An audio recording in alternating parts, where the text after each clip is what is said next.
go out, you get beyond Albany, and you speak to people generally who are out there who are enmeshed in this process, and you say to them, sort of, how does the budget work? You know, when people talk about let's just make up the numbers, they're saying it's going to be a 6% cut. Most people have no understanding that a 6% cut is not a 6% cut, it's a 7% increase. And I think the governor's piece, the op-ed piece, tries to make that plain. Understand where we are. The way this system currently operates is that the terms are defined. You know, it reminds me of Through the Looking Glass, the Humpty Dumpty line. Words mean exactly what I say they mean, no more and no less. I define what the words mean. A decrease, a cut, means a reduction off of what is going to be an increase otherwise. Now, nobody says it that way. You call it a cut. And as you begin to get enmeshed in the budget, you really look and try to understand the numbers, certain obvious questions come up that nobody really has stopped to say, hold on, why does the system work this way? This is a problem. Even if we fix it for this year, the problem comes back next year. You're right back where you started from.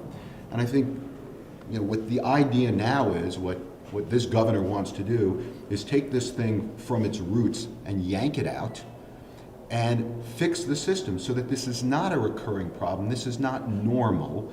This is not something that becomes a systemic way of doing business so that next year and the year after and the year after, when you're talking about a cut, in fact, what you mean is an increase. When you say this is not normal, though, I mean, isn't this the way budgeting is done across the country? Where? Programmatic increases, well, every state, federal government? There are two interesting issues in that. The first is what passes for state budgeting versus what goes on in the private sector is very different. And by the way, not just the private sector, your own household budget, if you think about it. If all your vendors came to you and said, by the way, let's negotiate what you're going to pay for home heating oil, educational costs, other daily expenses and groceries, and you say, well, why should it go up? But when you're talking about it going up, there was already a 13% or 15% or 10% increase baked in. It would put you at a tremendous disadvantage for your own household, if you think about it. That's not how you want to begin the debate. That's unique, certainly to New York State. There may be other states that do it that way as well, but that has now been defined as normal, and what we're saying is that doesn't have to be normal. Now, that's just the way it works. That's not how it has to work. You don't have to have provisions of the law that build in formulas that are divorced from performance, from economic realities, from the fiscal conditions in which things are operating. You don't have to have that. The fact that we're having this debate, I think, to people outside of this world, outside of Albany, will seem quite odd. They will be saying, what do you mean? But every state functions. I mean, every state has trend factors. I mean, every state has these kind of programmatic increases. There are certain kinds of programmatic increases that many states have. There are two questions that flow from that. One is, what is the basis? Now, you can say, we're going to increase, I don't think that's me. That's not me. That's Mr. Cohen. If it's for me, tell him I'll be with him in a minute. There are a couple of questions that flow from that. One is, what is the basis upon which you're tying these increases to? And by the way, there can be legitimate things that you tie to. In New York, and I can't speak for the other states, I'm in New York, you look at these factors that are driving the increases. First of all, it's extremely difficult to even get to the bottom of everything that's driving it. There are formulas and rate increases that are laced throughout the law, not even the budgetary law, but the law generally, that to understand is complex. That's in fact what the panel that Mr. Imtron and Helgerson are running are trying to grapple with those issues. That doesn't have to be normal. What other states are doing and how they operate, I'm not an expert on. We're just beginning to explore this in New York. And again, the other issue I would say is it doesn't have to be this way. You say, well, just this is the way it's done. It doesn't have to be the way it's done. It doesn't. And that there are plenty of places in the world where it's not the way it's done. One could say that. Saying this to the state deficit is 10 billion. Is he not saying that's 10 billion? No, the issue really is you have a $10 billion deficit that is driven by the operation of state law. That $10 billion has to be closed. But note what we're already saying. We're saying you've got a so-called $10 billion deficit. I say so-called because On the one hand, you have it, but understand why you have it.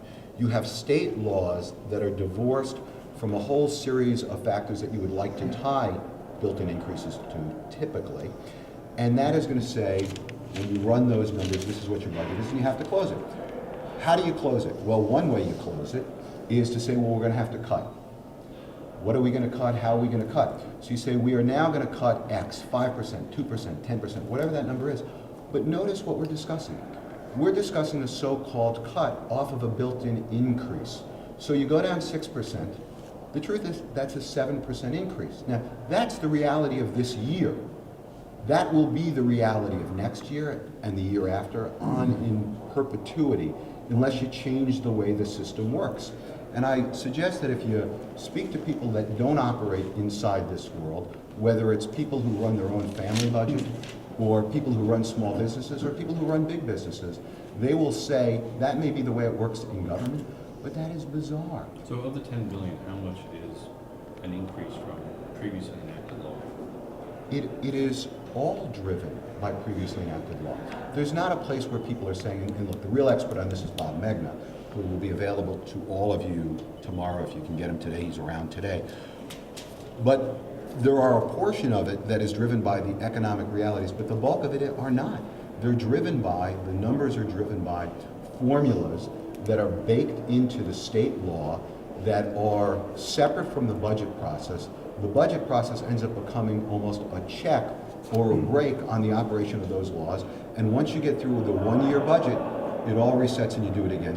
One more, guys. Can this happen by April 1st? You're talking about a statutory driven formula. I'll get you specifics, rather than make it up as I sit here, because what I'll give you is a cute analogy and you'll say, but that's not real.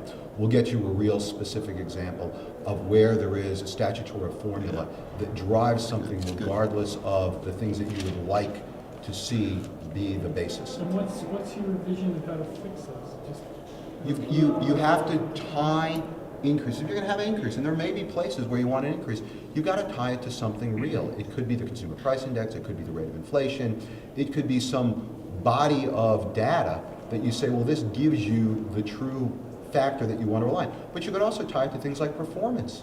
You can tie it to whether or not there is actually some kind of benefit that's being derived from giving additional money. All of that could be taken into consideration, but it isn't. So, Thanks, Steve, guys. Are you saying there's no deficit if you take out the projected growth increase? See, this is the problem. There is no deficit. Oh, there's a deficit. There's a deficit, but if everything is flat, and it's not, if there is no obligation of law, what you're saying, I'll give you the cute analogy, by the way. I have a lease. The lease says it increases next year and next year and next year on into the future. Does my lease increase? Yes, it does. Does it have to? Well, by operation of law, it will. I may now negotiate with my landlord to keep the lease down. But you don't have to sign a lease that says it will increase every year. And by the way, if those increases are tied to something that make no sense, that you really can't articulate, that seem to be far beyond whatever the housing market would dictate, you may want to say, why are you entering into this long-term lease? But the lease gets renegotiated every year here anyway. No, it does doesn't. not? That's what's interesting about this. The lease doesn't get renegotiated. The terms for next year get renegotiated. The operation of law, this is this distinction that only in this building does it exist, this notion of, well, it's the permanent law versus the budgetary law. The permanent law, by the way, the notion of the concept of permanent law suggests like law was handed down from on high and we may not mess with it or touch it or in any way alter it. Permanent law just means law that is in effect that continues beyond a one-year budgetary cycle. It's there until you change it. But what gets negotiated every year as part of the budget process is what's going to happen in the budget for the following year. So you may pull down that increase as part of the budget process. That may, for 1 year, overtake, supplement, replace, put on hold that permanent law. But at the end of the year, the budget goes away and you're back to that so-called permanent. Are there Thanks fewer again, guys. Article 7 laws coming this year then? Or more, which We'll talk about that Will you need tomorrow. legislative approval to change these laws, or? Oh, this is a process that will involve the governor and the legislature, absolutely. Thanks again, guys.